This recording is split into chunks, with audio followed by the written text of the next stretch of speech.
ये कहूँगी, आज की मीटिंग में मैंने उनसे इजाज़त मांगी थी क्योंकि वार्ड 55 के अंदर 3 ही ब्लॉक है, कॉलोनी 3 ही है, एक 4 है, शायद बीसी ईस्ट भी है, 4 ही है, 3 ही है। 3 ब्लॉक में सीएनडी ब्लॉक, डीए ब्लॉक और हमारा सीसी ब्लॉक। डीए ब्लॉक और सीएनडी ब्लॉक की पानी डीडीए को डायरेक्ट वो बिल भरते हैं, उनको किसी को जीरो बिल नहीं आता, उनको किसी को, क्योंकि उनके पास उनका डीडीए के पास ही है, अभी हैंडओवर दिल्ली जल बोर्ड को नहीं हुआ है। लेकिन एक सीसी ब्लॉक ही है जिसको मैं चैलेंज के साथ कह सकती हूँ, जो 70 से 75% घर में जीरो बिल आता है, जीरो बिल आता है, इसका मैं दावा कर सकती हूँ। और मैं इसीलिए सीसी ब्लॉक को चुना। जो सीसी ब्लॉक के लोग, शायद मुझे लगता है जो सीसी ब्लॉक के लोगों को वो आनंद नहीं आ रहा है जीरो बिल से, तो जो लोगों की प्रॉब्लम थी, अभी भी बहुत सारी प्रॉब्लम मुझे पता है, मेरे पास डेटा है सीसी ब्लॉक में किनके बिलों की प्रॉब्लम है, तो उनको ऐसा लगता है अरे इनका काम है, ये कर रहे हैं। लेकिन मुझे पता है जो कि उनकी प्रॉब्लम है, और मेरे पास कम से कम 60 से 70 लोगों की डेटा है जिसके बारे में मुझे पता है, जो कोरोना काल में किसी वजह से इन्होंने अपने बिल को नहीं भर पाए सीसी ब्लॉक के लोग, और जिसकी वजह से इनकी बिल बढ़ते चली गई, और बिल इतना बढ़ा जो इनका ज़्यादा बिल आ गया, और ज़्यादा बिल की वजह से आज ये परेशान है। दफ्तरों के चक्कर, दलालों के चक्कर, इधर उधर। आप भी जैसे मैडम कह रही थी, जो डिपार्टमेंट का काम है, विभाग का काम है, विभाग करेगा।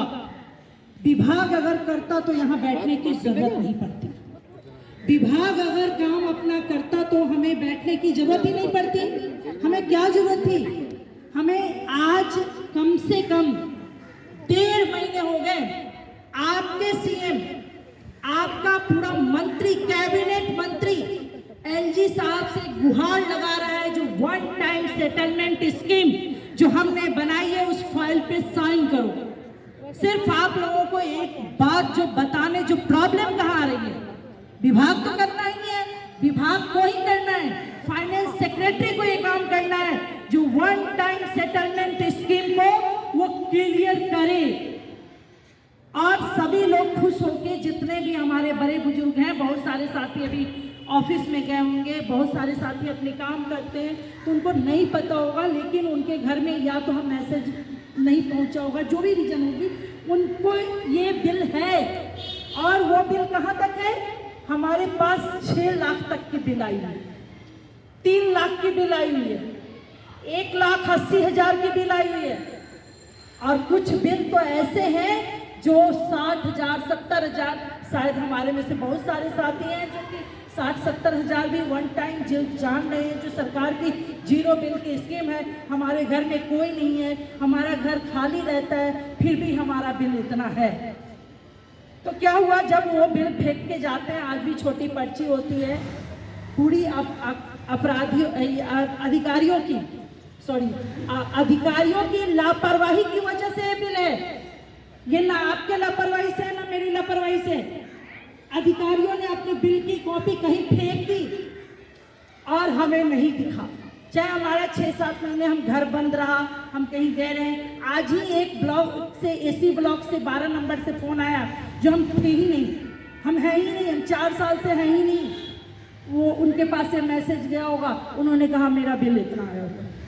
तो ये सारी सेटलमेंट स्कीम उन्होंने वन टाइम बनाई। अब वो कैसे बनाई, थोड़ा उसको भी ब्रीफ कर देती हूँ।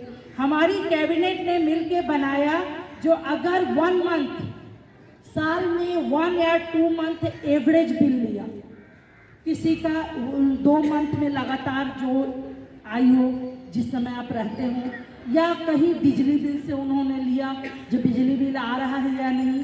अगर बिजली बिल 0 आ रहा है तो पानी का बिल भी उस मान लें 0 आ रहा होगा, तो उस एवरेज से तो उसका 0 बिल होगा। नहीं तो किसी महीने 1800 आया, चाहे किसी महीने में 1000 आया, वो लगातार 2-3 महीने आया, उसको उन्होंने एवरेज माना, कंप्यूटराइज सिस्टम से उसको सेट किया। सारा वन टाइम में जो उसी को एवरेज मान के और उसको सेटलमेंट करने की स्कीम बनाई। स्कीम को लेके हमारे फाइनेंस सेक्रेटरी के पास गया। फाइनेंस सेक्रेटरी उस कागज पे साइन करने से मना कर रहे हैं, जो ये दिल्ली के लोगों को तो बहुत बड़ा फायदा हो जाएगा, लेकिन वो फायदा दिल्ली के लोगों को होगा, साथ में डिपार्टमेंट को भी होगा, जो हमारे पास रेवेन्यू भी आएगा, जो सेटलमेंट बिल हमारे जल बोर्ड को जाएगा ना। अभी तो वो पड़ा हुआ है, हर लोग आ रहे हैं मेरे दफ्तर में, कह रहे हैं मैडम इसको ठीक करा दो, जितना मेरा होगा उतना मैं जमा करने के लिए तैयार हूँ, जितना मेरा जेन्युइन बिल होगा वो हम जमा करेंगे। तो इस तरीके से बहुत सारे साथियों का हमारे पास भी आया और साथ में अधिकारियों के पास भी गया, मंत्री जी के पास भी। हम तो चिट्ठी लिख देते मंत्री जी को। मंत्री जी को पता चला जो हमारा पूरी दिल्ली के अंदर लगभग 60 लाख कंज्यूमर है जो पानी का बिल भरते हैं, जिसमें 10 लाख लोगों की ऐसी प्रॉब्लम है। 10 लाख लोगों की अगर ऐसी प्रॉब्लम है तो ये जेन्युइन काम है, इसको ठीक करना चाहिए और इनको फायदा पहुंचाना चाहिए।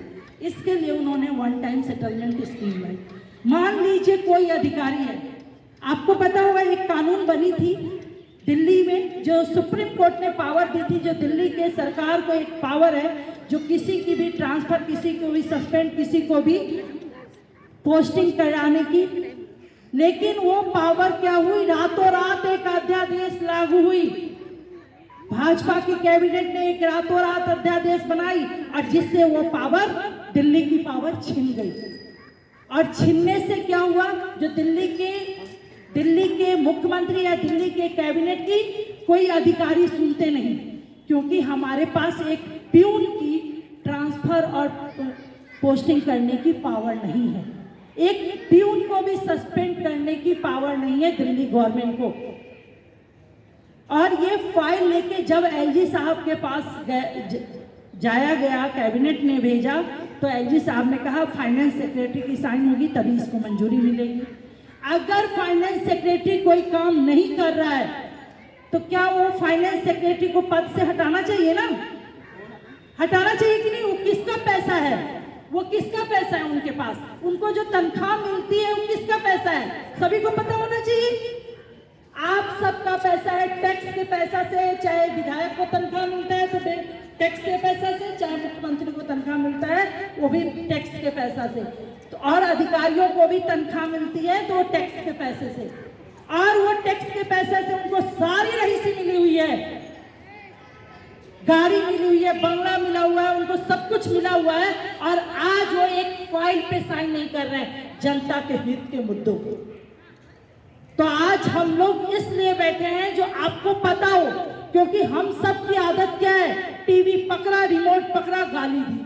क्योंकि टीवी रिमोट पर तो ना अरविंद केजरीवाल जी आते हैं, ना गंगा कुमारी आती, ना और कोई पार्टी आती, एक ही आदमी आते हैं, जो आप सबको पता है। जब रिमोट खोलो तो कौन आदमी आता है, बताने की किसी को जरूरत नहीं है। तो आपको कुछ पता ही नहीं चलता, क्योंकि सारी मीडिया पर कब्जा है। सुप्रीम कोर्ट जो डिसीजन सुनाती है उसको भी हम कानून, एक नया कानून लाके उसको भी हम खत्म कर देते हैं। तो इसके लिए हम सबको आपके बीच आनी पड़ी, जो आपके मुद्दे को जब हम उठाने की बात करते हैं तो नहीं होने दिया जा रहा है। तो साथियों, इसके लिए आंदोलन करनी चाहिए कि नहीं करनी चाहिए, बोलनी चाहिए कि नहीं बोलनी चाहिए? जो भाई हमारा ही पैसे से तुम्हें तनख्वाह मिल रही है, हमारे ही पैसे से बैठे हुए हो और हमारे हित का काम नहीं कर रहे हो, जो हित के काम के लिए बैठे हो। आज एक जो हमारे दिल्ली जल बोर्ड के सीईओ की बात करें, सिन्हा साहब, जो गंदा पानी आ रहा है, सीईओ का काम नहीं है इसको ठीक करना क्या? 10 बार कहने पे भी कहेगा अच्छा हो रहा है, अच्छा हो रहा है, अच्छा हो रहा है, तो गुस्सा नहीं आएगी? सारे सिस्टम का काम ऐसा ही है। बूम बैरियर का आज मैं दिखाती हूँ, फाइल दिखाना जरा कब का है, 6 महीने पहले दिया गया डिपार्टमेंट को। डिपार्टमेंट तनख्वाह लेता है, एमएलए फंड लिख के दिया हुआ है, ये भी नहीं जो एमएलए फंड ना हो। आज फाइल फाइल फाइल फाइल खेलते रहते हैं डिपार्टमेंट। तो ये किसकी गलती है? यहाँ हमारे बहुत सारे साथी आवाज उठानी चाहिए कि नहीं चाहिए? ये अधिकारी अपनी मनमानी करते हैं, इनको कोई भी जवाबदेही नहीं, जनता के जेब से इनको पैसा मिलता है, इनकी जवाबदेही तय नहीं होनी चाहिए। तो आज हम सब इसके लिए बैठे हैं, जो ये अधिकारी अपनी मनमानी करते हैं, कोई भी फाइल उनके पास होती है, अपनी फंड दे रहे हैं, एमएलए फंड दे रहे हैं, चाहे सरकार की फंड आ रही है, फाइल फाइल आज ये ऑब्जेक्शन जी, आज ये ऑब्जेक्शन जी, आज ये ऑब्जेक्शन जी, रोज रोज लगा लगा के फाइल वापस करते हैं। तो हम सब आज इसके लिए बैठे हैं, जो देखिए जो आप ही आपके नौकर हैं, ऑफिसर्स जितने हैं हमारे, आपके नहीं, पब्लिक के नौकर, सर्वेंट बोला जाता है, पब्लिक सर्वेंट, इन्हें पब्लिक सर्वेंट बोला जाता है, लेकिन ये पब्लिक का काम नहीं कर रहे हैं। इसलिए आप, क्योंकि लोकतंत्र में सबसे बड़े मालिक, सबसे बड़े ताकत आप हो, इसलिए हम सब आपके बीच में आए हैं, आपको बताने जो आपका काम रोकने वाला कौन है। अगर कोई रोकता है तो क्या उसको सस्पेंड नहीं होना चाहिए, उसको नौकरी से हटाना नहीं चाहिए। आज ये जो भी सीईओ है, फाइनेंस मिनिस्टर है हमारे, वो फाइनेंस ऑफिसर है, फाइनेंस सेक्रेटरी है, उनको इस फाइल पे साइन करना चाहिए कि नहीं करना चाहिए। और इसके लिए लगातार पूरी दिल्ली हम सदन में, विधानसभा में भी आवाज उठा रहे हैं और सड़क पे भी आवाज उठा रहे हैं और गली मोहल्ले में भी आपको बता रहे हैं, जो इस तरह के फाइनेंस सेक्रेटरी को यहाँ से जाना चाहिए, जाना चाहिए। अगर एलजी साहब की बात भी नहीं मान रहा है तो उसको हटाना चाहिए वहां से, उसको नौकरी से निकालना चाहिए कि नहीं निकालना चाहिए ऐसे ऑफिसर्स को। तो आज जो जिस तरह से आज हमारे सिन्हा साहब जी ने सिर्फ आपके ब्लॉक की बात रखी है, और ब्लॉक की एकदम छोटी छोटी बात है। आज आप ही, ये स्थिति 2-3 साल पहले नहीं थी, जिस समय अगर आपके ब्लॉक में मैं देखूं तो सिर्फ एमएलए फंड से ही काम हुआ है और किसी से काम नहीं हुआ है। सिन्हा साहब एक गलती कर गए, बताया नहीं जो क्या क्या काम हुआ है। एमएलए फंड से कम मैं बता रही हूँ 2 से 3 करोड़ रुपए हमने सिर्फ लगाए आपके ब्लॉक में, ऊपर लगाए, और हमने काम किया है आपके ब्लॉक में। और कोई भी दूसरा साथी, कोई भी दूसरा आदमी, दूसरी पार्टी का आदमी, चाहे दूसरा लोग इस ब्लॉक में कोई काम नहीं किया है।